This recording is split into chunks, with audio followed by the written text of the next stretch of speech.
All right, we're recording. And I think what I'll do is like I'll do the intro later and just kind of do Okay. like explain everything. So I think what, like I said just a second ago off air, is that I just really love, like, I got to read part of your story. Unfortunately, I didn't finish the entire thing before it got taken off of your blog, but it really drew me in really quickly. It was absolutely fascinating. And I think what was so interesting about it is because you're just very raw, and like there was no editing or no like making yourself to look like a certain way that perhaps a lot of people would feel like they would want to look, you know. I almost felt like you made yourself the anti-hero in your own story in a lot of ways. And obviously I can't relate to your entire story, but at the beginning, like the military culture and being a female and how you're talked to and how like you're so desensitized to it. I find that absolutely fascinating because I think it was the first time I ever read um or even, you know, television or anything like a story. It felt like that's exactly how I felt or like what I was experiencing. So I love that you got to share that part of it and just kind of be completely honest about yourself, because I think that in military culture, I know I'm going on a rabbit hole, but you know, there's this idea, like I remember when I first checked in, it was like you're either a bitch or a slut. Um, and that's the harsh reality. And I didn't understand what that meant at 18 years old, but you know, obviously through my time, I really know what it means now, and it's unfortunate. And I think that oftentimes I even fell into the trap of like judging other women, because I Oh think yeah. that we work so hard to have a good reputation and to like make a name for ourselves and say like, you know, what we received was because of our hard work and not because like we slept our way to the top or whatever. But like kind of all of our accomplishments get diminished because no matter what we do, there's always somebody who's saying that or doing that. But then there's you who's like, hey, I'm honest about what it is that I did, and I wasn't perfect. And you know, I kind of think that's the way to go, because when they do show women in the military, they kind of make them out to be angels and to be these like badasses and you know, GI Janes or whatever. And like it's simply not true. You know, you got to humanize women and tell their truth. So where should we start, Savannah? Probably maybe the um beginning of the book. well, God, I don't even know. I think we could go down the military rabbit hole of you're bringing these people in and they're so young and they don't like their prefrontal cortexes are not developed and they have no idea how to make decisions, which is kind of the reason that they make good troops. Like that's for both genders. Like if you are able to, you know, ingrain a certain philosophy, you make better war fighters. But when you do that for young males and females, they have a better, you know, time in the military professionally, but then personally, they're all sorts of fucked up. Like they don't know how to, you know, make their own independent self. They fall into the traps of, you know, I always heard it as a dyke, a bitch, or a whore as the three like categories of females when you're in the Mm. military. And sometimes, you know, you flip around. You're some of all of them. It depends on how you're acting. That image gets projected onto you and you become that person. So when you are young and brainwashed and you don't know how to set your own, you know, self apart from these labels, you kind of fall into them too. You're like, oh well, yeah, I'll be the bitch. I'll be a jerk to everyone. It doesn't matter. Mhm. Or, you know, like, well, people already think I'm sleeping around. Like, why not have fun with it? Like, Mhm.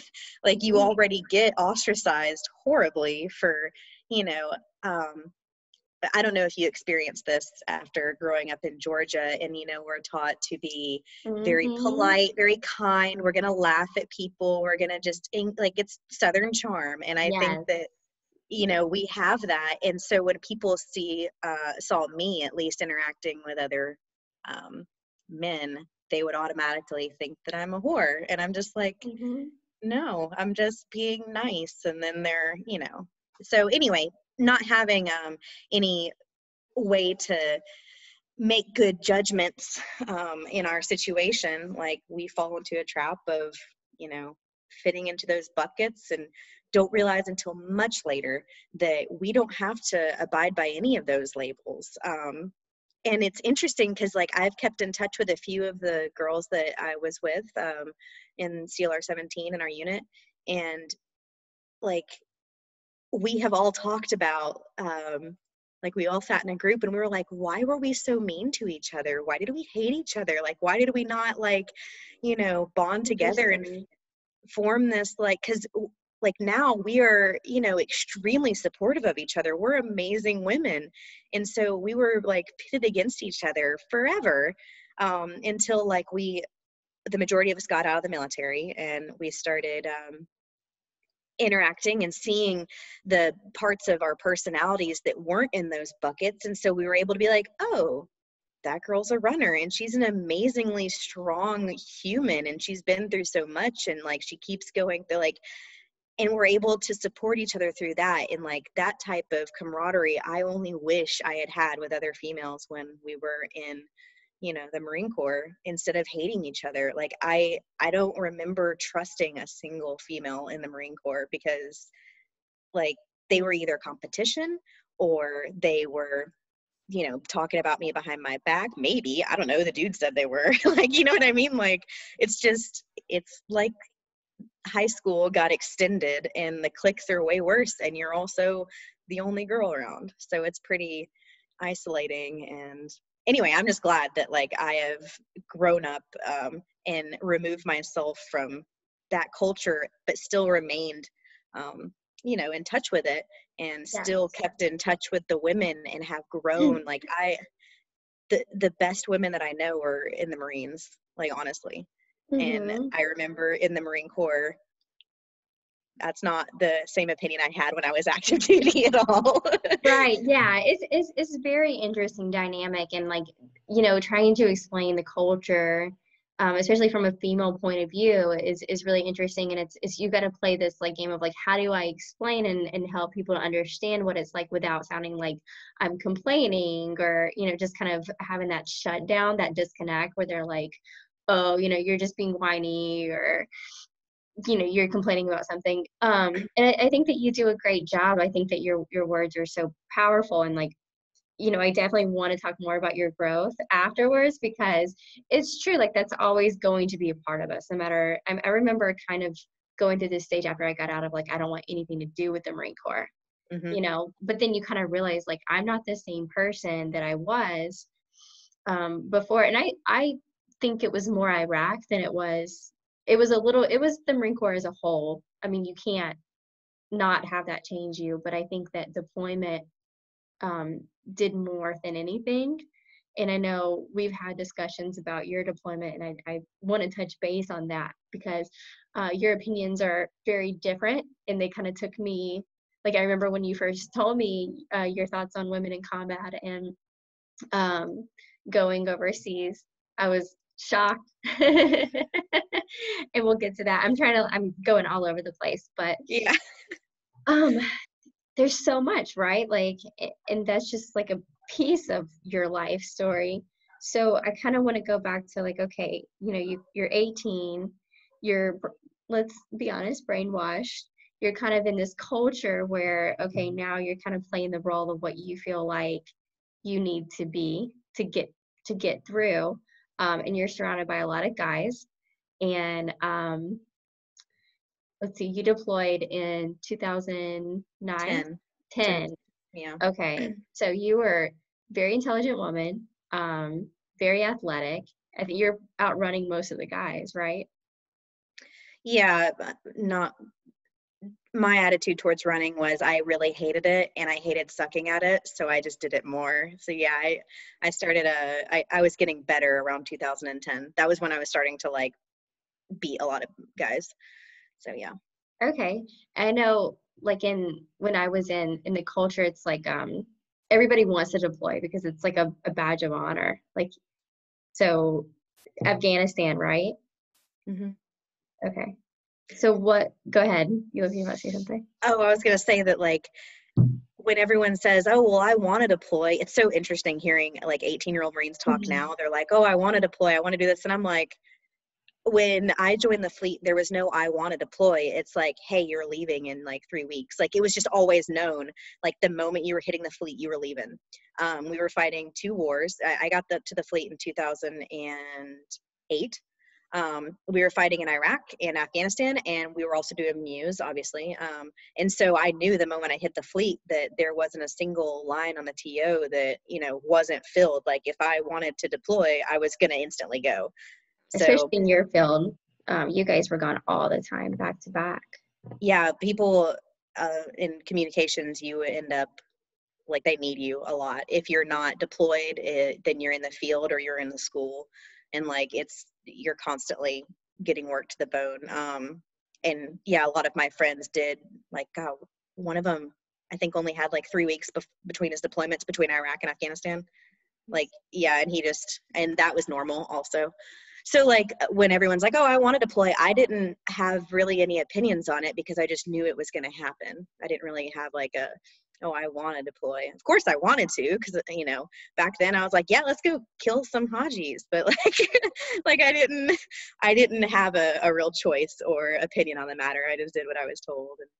And yeah, it was pretty rough. I wasn't actually supposed to go on that deployment. I was supposed to go on a MEU, but I was yanked from that deployment and sent to first MLG and was off with them. And then yeah, I was in country, and as a communications Marine, we were on Leatherneck, and it was super boring.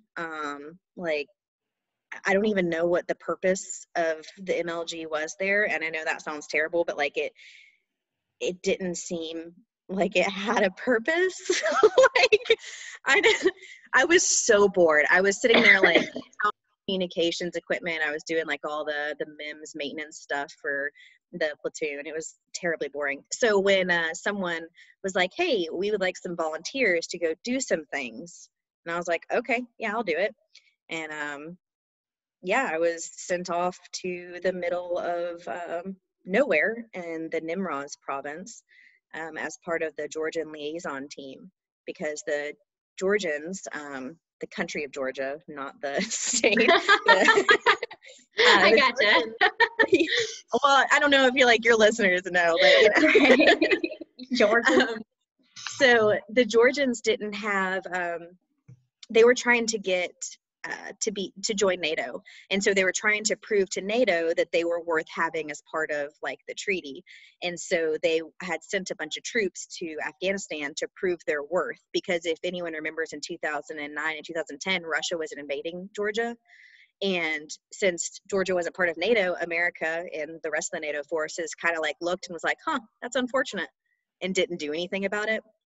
So Georgia sent off a bunch of troops to fight in Afghanistan to prove like, this is our worth, please bring us into NATO.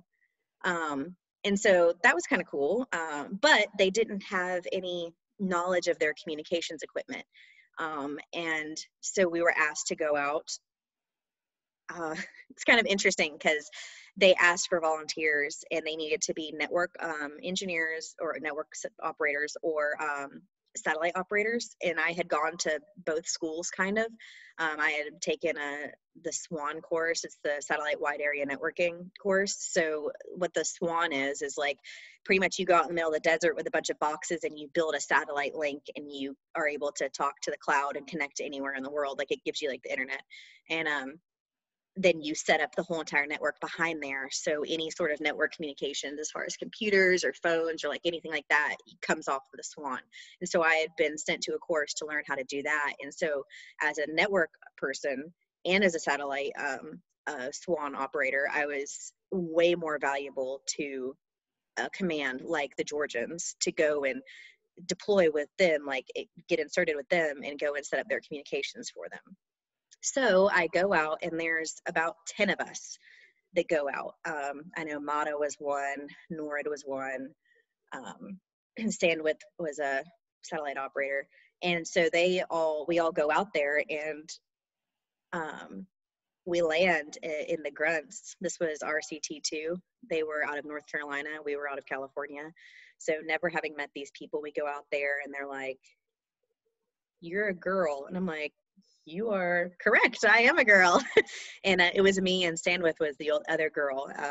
And they were like, well, you can't be here. Like, I guess Congress had just taken away the right for the female engagement team to go on patrols. It was, again, I don't know if anyone remembers this, but Congress was up in huge arms back then about women being on the front lines. Which always amused me, because I'm like, well, where are the front lines? Like, they're everywhere. Like, there are no front lines. Like, what do you mean? Like, you don't want people going outside of the wire? Like, you don't want people outside of, but then what? Like, Leatherneck got mortared all the time too. So again, where do you draw the line and what the front line is? Like, do you just not want women kicking down doors? Like, what do you, so anyway, right. Congress was all up in arms about it. And so the female engagement team got yanked off of the front lines. So they can't see your air quotes. Oh, sorry, air quotes.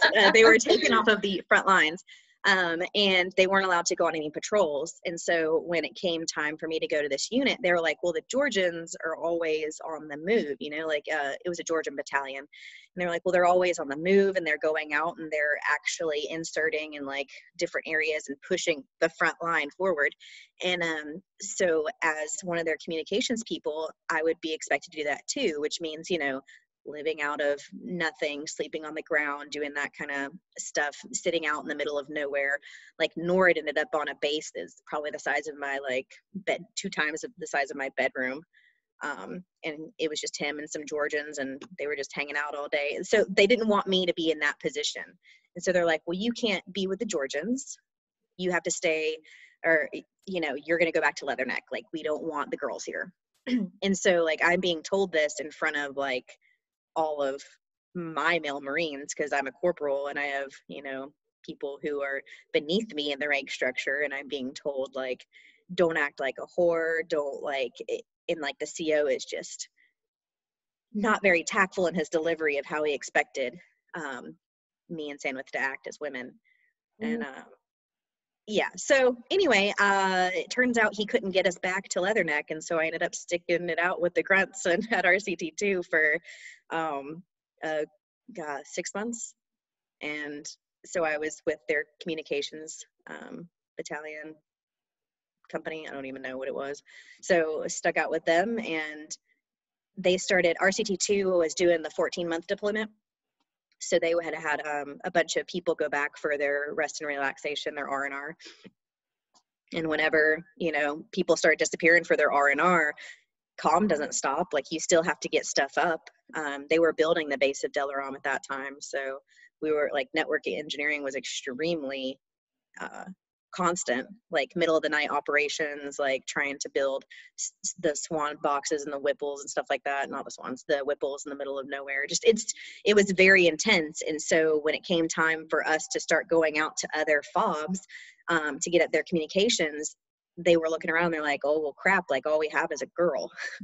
And I'm like, well, I mean, I can do it, like every Marine or rifleman, right? Like, I know how to do shit. Heads up, I had forgotten how to do some stuff. But well, like, yeah. What are you gonna do? My entire job for like years had been, you know, network communication, and yeah, like, I knew how to shoot a gun, but Jesus. Yeah. Like, I remember my first patrol, like, one of the grunts was looking at me, and he's like, put your rifle up to your shoulder.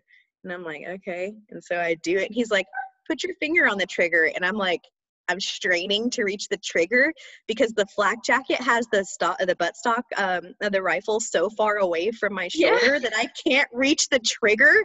And I'm like, oh my God, yes. And he's just like, who the fuck gave you this weapon? He's like, why don't you have an M4? And I was like, well, only, you know, I've had that conversation. And I'm just like, no, I can't reach the trigger. So like, he was so furious, and he was like, he gave me a shotgun instead, to like, because he was like, yeah, just point it and like aim and shoot. And but like, for the rest of the time when I didn't have a shotgun, I like learned to keep the buttstock out of my shoulder so I could get to the trigger.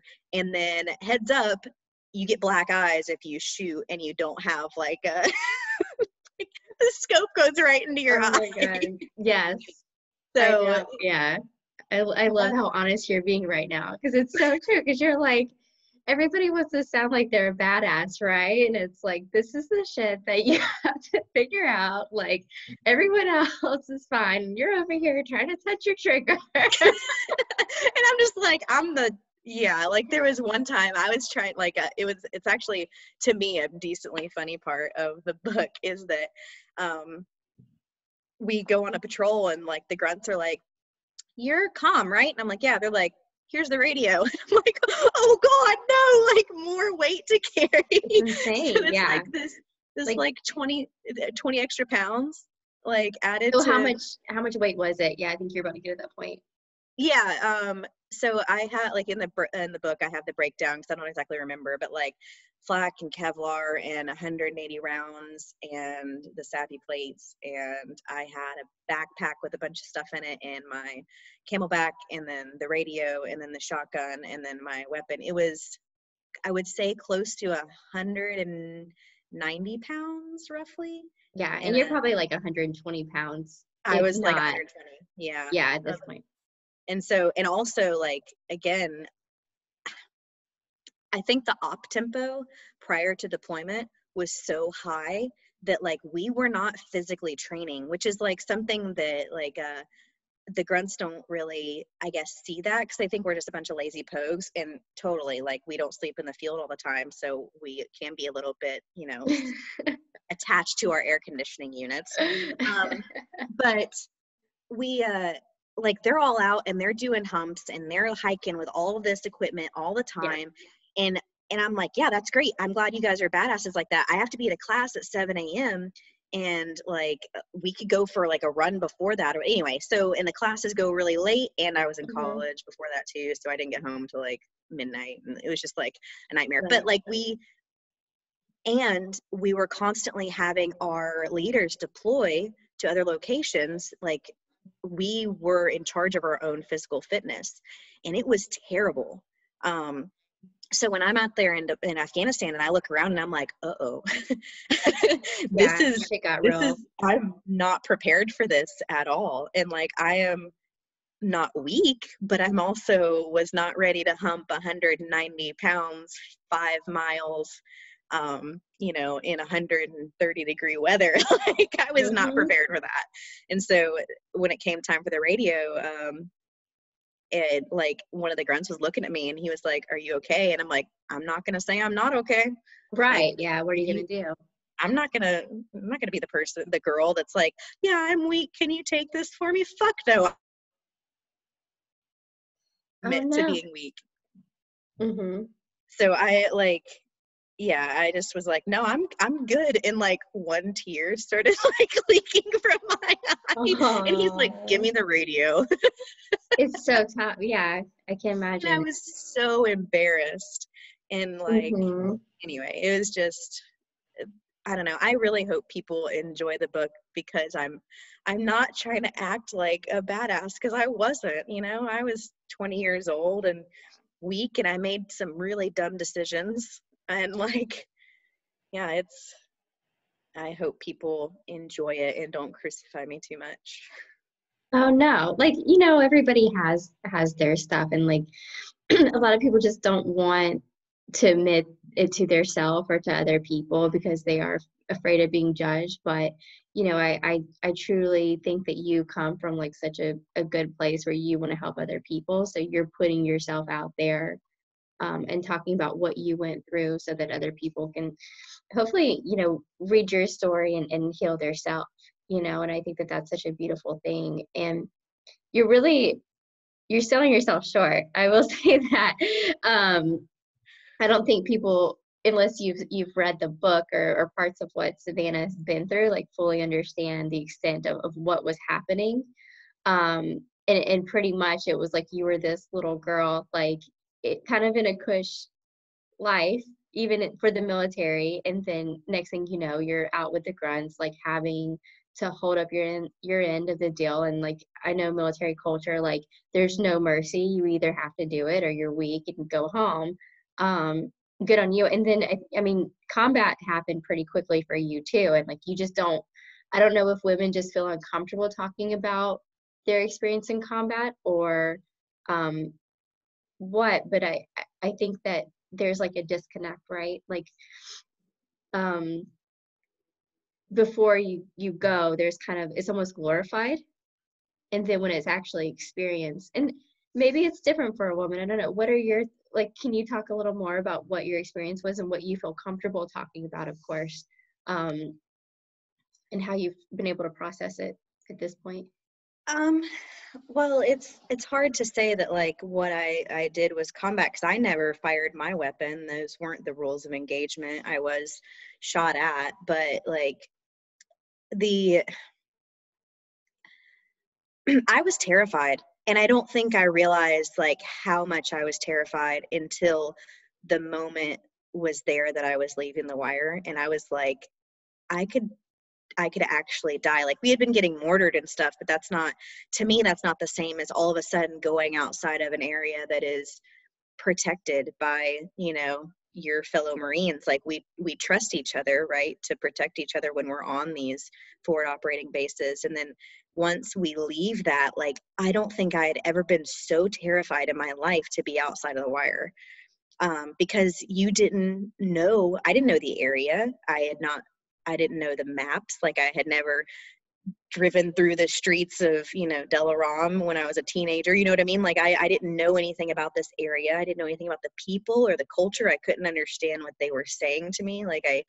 And you didn't know who was a threat and who was not. And like, at any time, someone could shoot you in the back. Like, that's just, and all of a sudden I was just terrified. And I'm like, yeah, but these people are living this life and they're here and they're okay. And like, I mean, not all of them were okay, but you know what I mean? Like, I was absolutely terrified to be outside of the wire. And just like with a lot of decisions that I've made in my life, I hadn't really thought it through until all of a sudden I was there. Because I was like, no, I've got it. Like, I'm fine. I can join the Marine Corps. I'm fine. And then all of a sudden I'm in boot camp, and I'm like, why did I do this? Like, so it's all of Really? a sudden, like, yeah, like, I have made so many decisions like that where I'm, you know, running a marathon and I'm like, oh, why did I do this again? Like, this is a terrible idea. But so when it came time to, like, everyone's like, yeah, we're going to deploy, we're going to kill. Like, I mean, honestly, if you think about like Marine combat training, and like, at least then, like, I don't think they have this mindset anymore, but you are 100% like told the enemy, these, you know, the Taliban, the Al Qaeda, like whoever it is at the time, they are um, evil. They are terrible. We should kill them. Like, they are bad because they are different. Like, all of these things that you're told, which there's a book on combat and on killing. On Killing is the one that I've read. It talks about, it's by and I think he's an Air Force lieutenant colonel psychologist, and he talks about the psychology of killing and how we train troops to kill. So once I read that, I understood a lot more about the brain process of, you know, troops and how we're taught to kill and the brainwashing that goes on. And it made me really way more aware of, you know, how I had been tempered to think that it was okay to kill, and that I should want to, and I should be excited about it. And like, and because I was, which is kind of scary to think about now, like, because that is not, I don't associate with that person anymore, with the person who wants to kill the enemy and stuff like that. Like, I don't resonate with that idea. But then when I was, you know, 18, 19, 20, I think Afghanistan kind of broke me of wanting to kill, by the way. It's because um, I'm probably all over the place trying to explain this, but I definitely wanted to kill then. I only really had that in mind up until the point when all of a sudden it was possible that I would have to do it. And then all of a sudden I was terrified. And there was it in On Killing, the author goes into the idea, or like back in World War I, they went over one of the battlegrounds and they picked up the rifles that had been discarded by the troops, and they took account of how many of the weapons had actually been fired. It was like 9%, and like, so few people wanted to kill. Like when it came to combat, they're just like, oh, I don't actually want to do this. So what the military had to do was sit there and think about how they could break a human's desire not to kill. And so all the military techniques that go into why, like think about in boot camp when you have the, I don't know if they're called mannequins or whatever, but they're in the shape of a human, and you have the bayonet and you're, stabbing them, and you're shouting while you're stabbing them, like Marine Yes. Corps. I know, you think back and you're like, it's a little weird, like, but the whole psychology behind it is to, have there be a clear distinction between us, the good guys, the Marines, our brothers, and then them. And the idea of brotherhood and sisterhood, whatever. But the idea of brotherhood is like one of the things that the military tactics decided to, push harder, is because when we're all out there, we actually don't want to kill them. We want to protect our brothers. So they like do that. That's why you have the unit cohesion. That's why you have the camaraderie that you have with your brothers, is because that's what you need in order to be willing to kill. And so I was out there with these like grunts who I liked, and like I knew them a little bit, and I, obviously felt a connection with them just because we were Marines and we say dumb shit all the time, and we laugh and joke with each other, and you felt that Marine connection. But I didn't necessarily have any connection with anyone besides them. And I was like, all right, yeah, I'm willing to kill. I'm willing to go out there, and like, I put my weapon in condition 1, and I'm like, there's someone over there that wants to kill me too. And it was just, I think psychologically I broke a little bit, because I'm like, I don't want to do this. I don't want to do this at all. I don't really talk about the aspect of killing in my book, besides the fact that I wanted to kill, because I'm writing it from the perspective of me as a 20-year-old. And then I was like, yes, I want to kill. Like, there was one point where I saw some stuff happen, and I was like, you know what, fuck them. Like, yeah, we need to go kill them. I remember that part of the book, and that's what I was thinking about when you were talking. I think that's when it got real, right? Yeah. And I'm just like, oh fuck, this is real. This is not just, yeah, we're going off to combat. And there was one of the other Marines was just, he was taking pictures and he was laughing, and I was just like, this is fucking disgusting. Like, how can you be okay with this?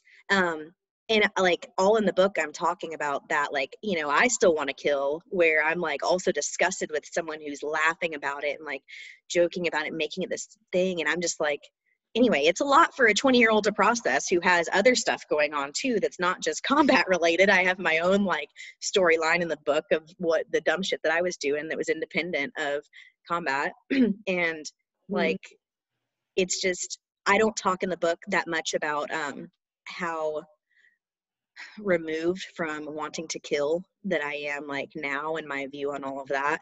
And I haven't really been able to talk to a lot of women about how they experienced it, because honestly, there weren't a lot of female Marines who got to go and do that kind of stuff. And I worry, like, if I talk to them, they still will be in the brainwashed like mindset. And I don't say that as in like, all military people are brainwashed. Like, no, you have to be. That's how you protect yourself. That's how you protect your sanity. Like, that's how you make it okay for you to kill someone else. Like, that is, unfortunately, that's what we have to do in the military. And when I talk to them, if they are still in that mindset, they're going to look at me like, oh, you fucking hippie. Like, I did it because, I wanted to kill, and we needed to do this. And I'm just like, all right, maybe we'll talk in a couple years, like when maybe you've removed yourself a little bit. Like, I'm not saying that it's wrong. I understand you needed to think like that to protect yourself. I get it. I was there, but I'm not there anymore. And I haven't really gotten to talk to many women about that, because a lot of women, haven't been out there on the front lines.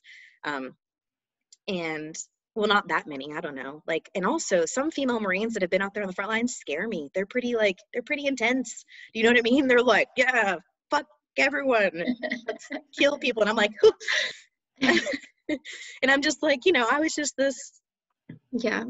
I'm not saying I was definitely not a conscious objector. Do you know what I mean? Like, I was like, yeah, let's kill. And then I'm like, whew, I don't know. Mhm. Anyway, so it's, Yeah. I don't, I don't know if my opinion on women in combat, which is that I don't think they should be there. But I don't know if that's just driven by my mindset of femininity and how I know it impacted me, in my ability to think In your body. objective. Yeah, and yeah, physically too, like physiologically, like everything. It impacted everything with me. Um, I don't know if that's just because of my experiences, which aren't even that bad, like in comparison to the stuff that the grunts go do. Like, I mean, I've talked to enough people where I'm just like, yeah, dude, like I didn't do shit compared to you. And I look at them and they're interacting in, the world, and they're going out and they're having families and stuff. And like, as a woman, I'm like, Jesus, I don't think I could do that.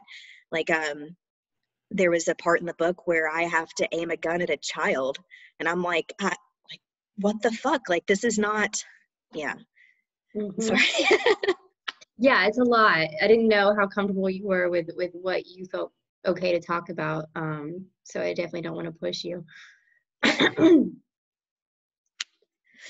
You need a Sorry. second? Yeah, let's pause it for a second. All right, and we're back. Thank you so much, Savannah, for sharing. I know that this is still hard for you, and you've done so much work. I've seen you progress throughout the years. Fortunately, I've been your friend long enough to know just how much you've done just to grow personally and to get through not only your experiences in your deployment, but just overall, like all the other shit that you subtly mentioned, but we haven't really even touched base yet. Um, so going after coming back, let's fast forward a little bit. I'm trying to like gather my thoughts here too, because I'm in it with you. Um, After coming back from Afghanistan, and something before I keep going, I know I'm all over the place too. So it's just it's a tough topic. For sure. Okay. One, sometimes I think that women, you were talking about the hard women, it's because they're still in a lot of the time. And I think that where you do the most growing is when you get out, because something that I was told and I see myself is when you're in, it's always fast paced and there's always something going on. And then when you get out, it's almost like everything hits you all at one time, because your identity, like you had an identity of this is who you thought you were, you stuck to that role, and now that's stripped from you. And who are you now? Not to mention all of the things that you were suppressing, because we've got to like you were saying, you've got to suppress it and keep it deep, very deep down, because you got to get by. You have other things that you have to worry about. So yeah, fast forward after Afghanistan, what did you start to notice? How had your life changed after? Like, did you become a different person? What was the process like? So based on what happened in Afghanistan, I still had 2 years, 3 years, 2.5 after Afghanistan and the Marine Corps left. And I was sent to a base unit. So no field ops, no like sleeping in the field and, in the dirt and stuff like that. Like, I was all of a sudden part of like, a garrison unit where I just did comm. And I'm not saying that op tempo is any better, because like all of a sudden we had to do communications for everyone, every Marine west of the Mississippi, and that was intense. So I didn't sleep a lot. But so I I did change after Afghanistan, and it wasn't for the good at all. I was professionally, it wasn't for the good. I became an actual raging bitch. I did not give a shit about any of my Marines and their like perceived problems, because I was like, y'all have no idea. Like, I was sent to a unit with a bunch of Marines who had not deployed ever. They which was, that's fine. It's a garrison unit. It was their first unit, but they were just young and they would complain and they would whine. And I would be like, all right, let's go run some hills. Y'all want to like complain about stuff? Like, I had no time or patience or compassion towards them. And like, part of me now is still like, no, I still shouldn't have had much compassion towards them. They were just being whiny babies. But like, I was very heartless when I came back, and I think I kind of had to be. and it was because I was filled with so much hate, um, towards myself, towards the people around me, towards the Marine Corps, because I came back and everyone looked at me and they're like, oh, you're a girl. You didn't do anything. You didn't see anything. Like, you didn't, nothing, you know. Again, like, I wasn't supposed to be on that base. Like, that's still, like, if you look up their unit, like, I didn't get any of the awards that unit got because I wasn't officially assigned to it. Like, it was just like, and that's fine. It's not about their awards, but like, they wouldn't let me be in their unit photo. So I like have one photo of the unit before I left to go with the grunts. Like, I was in, I have one from MLG, but besides that, I remember standing there looking at them and they were like, oh no, you can't come in here. You're not part of us. And so they took a picture. And so it was just very like clearly evident that I wasn't part of them. And I also wasn't part of my unit back. Yeah, it was just very like, you're alone. So when it came time for me to come back, and all of a sudden people looked at me and they're like, yeah, so what, you went to Afghanistan, you like sat behind a desk all day. And I was like, well, yeah, when Weeds was on, like, I was watching Weeds a lot, but like but still, like, I still like had the ability to do it, but people just automatically discounted me because I was a girl and I wasn't part of the FET. And so they would just treat me like I was just some dumb girl, and I couldn't talk to anyone about it, mainly because I didn't want to. And also, like, when I came back, I went to go see, I tried to make an appointment for the mental health on Pendleton, and because I was suicidal, 100%. I was suicidal, and like, it would be the day of my appointment, and I would get a phone call, and they would say, I'm sorry, there's someone who is actively suicidal. You're gonna have to get your appointment pushed. And I'm like, yeah, I mean, they probably had it worse than me. And you know what I mean? Like, it was hard for me to admit that, like, I wasn't okay. I was trying to get help, but then also being told other people have it worse than you. I'm like, yeah, no, that makes sense. Like, there are grunts coming back constantly. They need way more help. Like, my issues aren't that bad. I'm just gonna bury everything.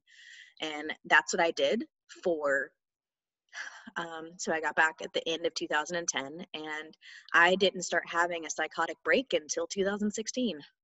So it took me 6 years to start, um, being able to admit that what happened and how it wasn't okay. And like, just not just the combat thing, but, my personal storyline. And like, yeah, like it took me 6 years where I started having, like, I had had nightmares before, but I didn't really think that they were that bad. But it started getting to the point in 2016 where I was having nightmares to the point where I wouldn't want to go to sleep. And so I would stay up for days. And I was in grad school. I was raising my kid kind of alone because Matrix was off, doing his field op stuff. And like, I started, like, there's a solid 3 months where I don't remember what happened. I was having panic attacks all the time. And it was like, I definitely blacked out for like 2 or 3 months. And that was when I, realized that I needed to make a change in my life completely, and started writing the book. And I started talking about, what happened. And I just remember, like, it felt like all of a sudden I was a fire hydrant that had been run over, like everything just exploded out of me. And I started writing, and I started writing on the blog, and people were reading it, and they were all like, I never would have guessed that any of this happened to you. Like, you are, like, I have it well together, like, my life is a good life. I have a good job, I got a good family. But like, it was hearing other people read my stuff and like validate my experiences, kind of. I know, like, we shouldn't seek external validation, but they were validating, like, no, I didn't know that women in the military went through this. Or they'd be like you, and they'd be like, yeah, that's exactly what happened to me. Or, there was a range of like reactions from people. I lost some friends. I lost some family, but like, I, ultimately felt better because I was no longer trying to act like I hadn't been severely impacted by a period of my life. Um, a few periods of my life, but like Afghanistan, like all of a sudden I was able to stand in like my truth of, yeah, I went to Afghanistan and I made a lot of dumb decisions. I wasn't like the hero. I wasn't the, you know, like you said, all the girls and all the female veterans and everything, they're like on this pedestal of perfection. And I'm like, yeah, that's not me. I'm definitely not that person. I never related to any of it. And like in all the movies, I was like, no, like this person seems like a pretty good person. And I'm like, I am not a good person. So we should just have that out there. And it felt like that's my internal, like how I feel about myself. But then having people read it, they're like, no, like you were so young and you were just making decisions that were based on, what you could at the time. And so it's like, I think writing the book has been the best thing I could have done for myself. And from what other people have told me when they read it, they're like, yeah, this is helping me too. Like your writing is, please keep writing, keep talking about this kind of stuff because, you know, people don't really talk about it. And then they come home and they shoot themselves. And like, Mm-hmm.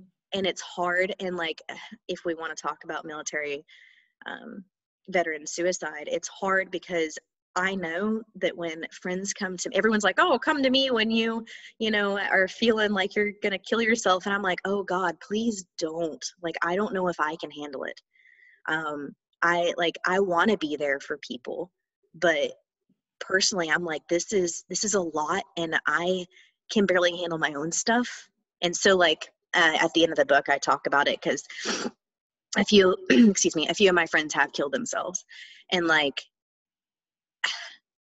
one of them happened after I kind of like made the line of like, hey, I can't help you anymore, like this is too much for me, and he killed himself. And I was like, oh shit. Like, but I'm like, yeah, like I don't, at what point do I need to think about my own mental capacity to be able to handle stories like this? Like, I want to be able to help, I want to be able to listen, but also I realize that when some people start talking, like I start getting extremely overwhelmed with their stories, and it's not something that I can really help with. I'm always willing to listen, but some people, and I understand it because I've been there too, like they'll call at 11 o'clock at night and I'll talk to them until 4 o'clock in the morning, and it'll start again the whole entire next night and the next night. And then after a while, like my mental capacity is like, I can't handle this anymore. And I've had to walk away from a few friendships like that where I'm just like, can't support you anymore.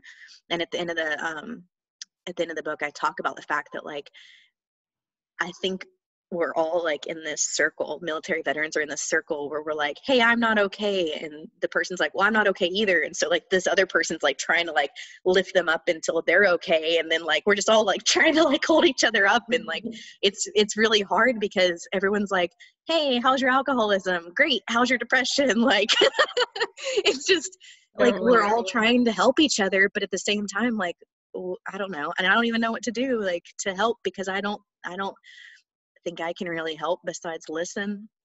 Mm-hmm. Help them write their story. Yeah, that is something that I want to do. I want to like what you've been doing. Well, yeah, so unfortunately I interview people, and then like I have like, it takes a lot for me to write the stories. Like it's emotionally extremely draining. So I have to like balance that with also, my job and my family and like everything else. So like I have some stories that aren't just military related too. Like a couple weeks ago, I interviewed a fireman whose arm was melted during an explosion in one of the houses he was in. And so like I want to be able to interview people and have them get heard and write their story for them, like Afghanistan helped me.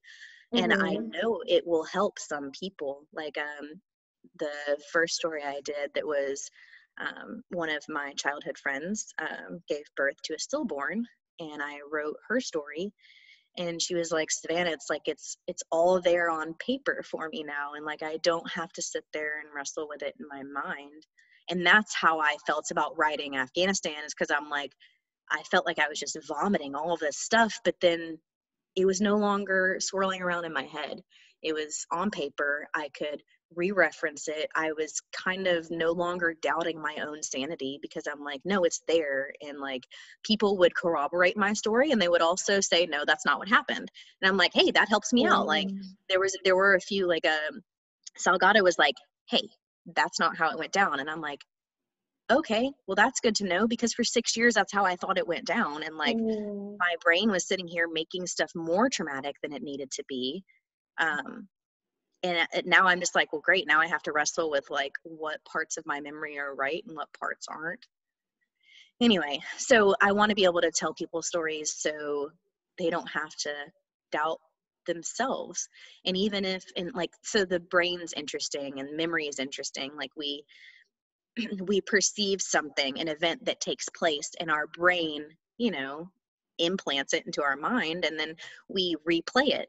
And then as we replay it, it can it can get twisted and altered the more times that we replay it. And like one of the things is that I was having nightmares about one of the things that happened in Afghanistan, and it got to the point where I'm like, I don't know what's real and what's the dream.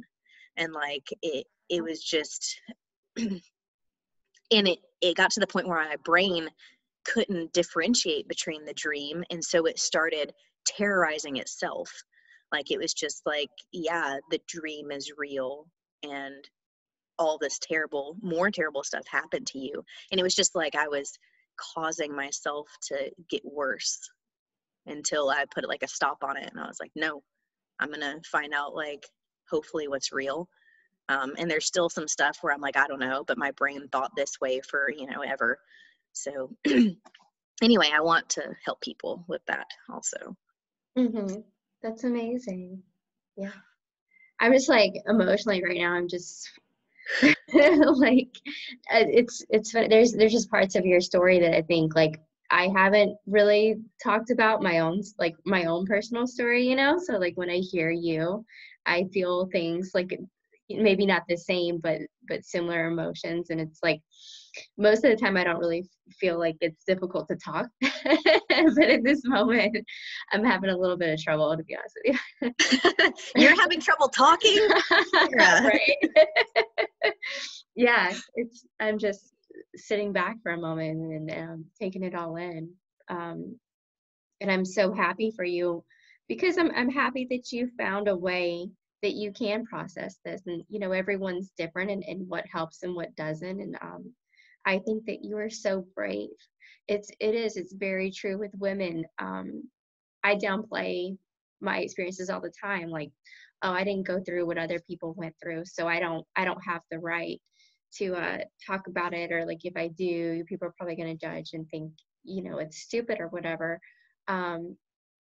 But no, it's true, and it's your story and it's your experiences. And I hate that you had to go through something so awful at such a young age, but how you're able to turn it into something positive by helping other people to heal. And sometimes I think that when you do go through hardship, like people are more open to talk to you because they understand that you know what it's like. Yeah, I get a lot of messages, and like people reach out to me, and how they interact with me in person too is a lot different, because all of a sudden like they realize that I'm definitely a person and I have a lot of flaws. And so they reach out to me and they're like, hey, I'm fucked up too. And I'm like, yeah, I'm sorry. Like, this is everyone just out there trying to act like they're not fucked up. And they're like, no, like, thank you for showing me that you're fucked up. And I'm like, yeah, anything I can help out with. Can that be your second book? Can you call your second book that, please? I would read it in a heartbeat. Yeah. And you know, it's funny, like there's only so much time that we can make this podcast, but it's like I tell people about your personal life too, because I know what you're allowed to talk, like what you feel comfortable talking about. And that's a whole different conversation that we could probably have another like 3 hours on. I don't know if you're okay with this, but the way that I explain your book is Have I told you what I think? Jarhead. No. Jarhead meets 50 Shades of Grey. Don't. I will not be putting that in the book jacket, by the way. Can I be like You're a quote? burnout. I don't know how to say it because that's a whole stigma in itself, and it's something that's really interesting. And I think both of us coming from Southern roots, where there's certain like things that are acceptable, and there's certain things that are unacceptable, and you finding your own way and being comfortable with who you are and your sexuality, and also being this like dominating, like independent, intelligent woman. I think it's so cool, and it's part of your story, and I'm glad that you're putting yourself out there. I've seen you grow exponentially since like I met you, and it's so cool to see you just tap into who you truly are and go out there and show the world who you are and what you do. Thank you. It freaks some people out, but Hey, you don't have to read your book to know what we're talking about. Yeah. And I'm curious to know, like, if you could go back now, like who you are now after you've gone through all this healing and this journey, and you could talk to your younger self, that 20-year-old who was doing all the crazy shit, like, what would you tell her?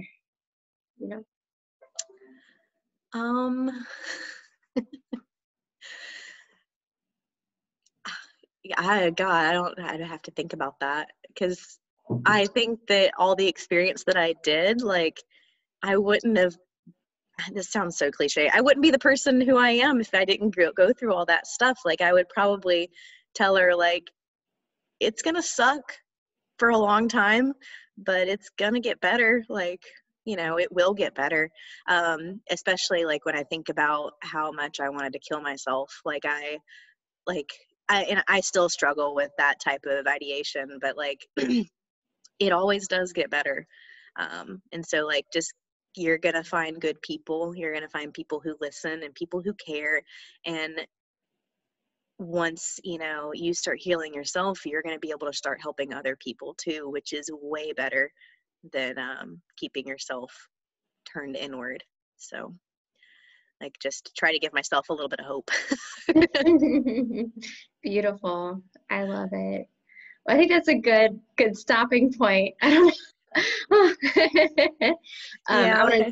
I'm gonna stop recording, but I definitely want to talk to you some more. But thank you so much, Savannah, for coming on. And if anybody is interested in hearing more about Savannah's stories and the stories that she shares, where can they visit you?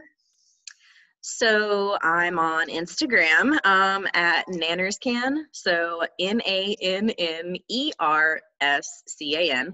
And my blog is bambooandbananas.org. So yeah, and you can contact me through Instagram or through the blog. It doesn't matter. It emails me through the blog. So I get all the messages. And there's also Facebook, but whatever. Yeah. So. And the book is called Breaking Innocence, and innocence is in quotation marks. So by me. And it's not available yet because it's not published, but stuff is in the works. So I'm so excited for you. I cannot wait. And I will be sure to announce it as soon as that happens. Yeah, thank you. 2020, hopefully. Yeah. But yeah, thank you guys so much for tuning in. If you like what Savannah says, please feel free to reach out to her and let her know. Also, we have our podcast in iTunes and Spotify. Obviously, you know that if you're listening, please give us comments, likes, reach out to us on Instagram. We want to hear all about what you think, what you like, what you don't like. Reach out, and I hope you guys have a great rest of your week. Thanks so much for listening.